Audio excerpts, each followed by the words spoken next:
One of the biggest music festivals in the world, Coachella, will get underway this weekend. The star-studded lineup will feature artists like Ariana Grande, Childish Gambino, Janelle Monáe, and many others. Africa will be represented at Coachella. Burna Boy and Mr. Easy, both of them currently on their US tours. And yours truly could not miss Burna's concert right here in my neighborhood in Washington, D.C. Now remember, Burna was trending on social media after he called out the organizers of Coachella for writing his name on the bill in a tiny, tiny font. He's like, listen, I'm an African giant, put some respect on my name. Anyway, I spoke to Paula Rogo, a Kenyan writer based in Nairobi. Paula runs Kali Media and writes for Essence magazine. And this is what she had to say about that whole Burna Boy Coachella situation. So the interesting thing about Coachella is they're well known for their billing, right? They have a special poster, and based on the importance, quote unquote importance of the artist, it matches the size of the font. So the bigger artists, so for example, Ariana Grande is the lead performer this year. She has a huge font. And then it gets smaller and smaller and smaller, right? So Burna Boy, who for many people I would say is top 5, if not top 3, if not top 5 Afrobeat artists on the continent, and has a huge following in the UK. Let's not dismiss that UK following, right? Anywhere he goes around the world. And in the US. And in the US as well. If you are in tune to what's happening globally on the music sense, right?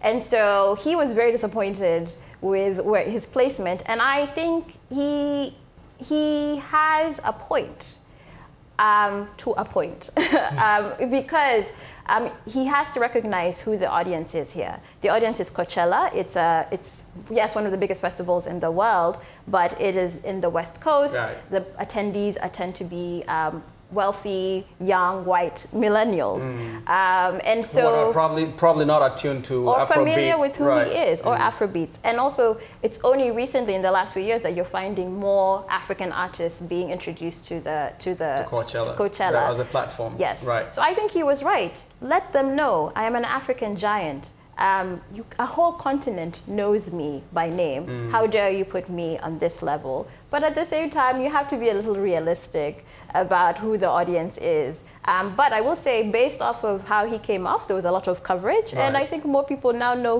what kind of an African giant he is. Absolutely. But let me ask you. And to be fair, Mr. Easy, also an African giant, is also on the billing this year for Coachella. Right. Same font. He did not complain. We have not heard much from Mr. Easy yet. But Burna Boy has a tour coming up. Yes. And what's the name of the tour? African Giant. Right. Yes. I think that was so great. either way, Burna Boy was advertising for his. He took advantage in a great way. Yes. But I feel like it plays in another. We were talking about narratives earlier. The main complaints of African artists that they don't get enough respect. They've been influencing some of the biggest artists in American pop culture, but they don't feel like they get receipts to show for the kind of influence they have. Do you feel that there's something to be said about that, about the lack of respect for African artists, the fact that African artists up until last year were not even allowed on the main stage on the BET? Yes. They were receiving their awards, backstage or whatever on a day before that. Africa has been going through an immense spark in the last few decades. And we know, you and I know, that there's so many amazing things happening on the continent. But I don't think the rest of the world is caught up on that yet, right?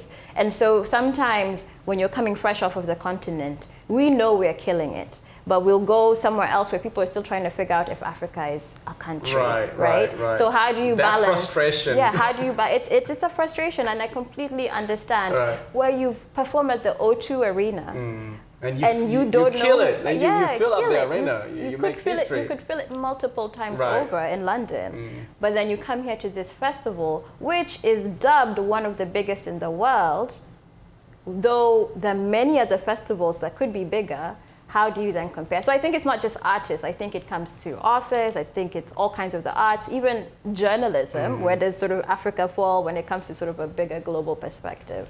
So I think we are trying to earn our respect, and we are saying we are here, do not forget. And I think what we have to do is just be more like Burna Boy, I think, in all parts of our life. If you're Speak Africa, out. speak up and let them notice who we are. Awesome. Thank Thanks, you. Paula. Thank you. That was Paula Rogo. Now remember, last year, Beyonce made history as the first black woman to headline Coachella. And for those of us who could not be there to witness that historic moment, a Netflix documentary called Homecoming is set to be released on April 17th with behind-the-scenes footage as she prepared for the big show. And for now, there's a trailer which even includes Blue Ivy mirroring her mother's dance moves. Here's a look. Go home without any fear, trepidation, some wondering what's going to happen. But And what advice would you have to give this generation? tell the truth to yourself first and to the children.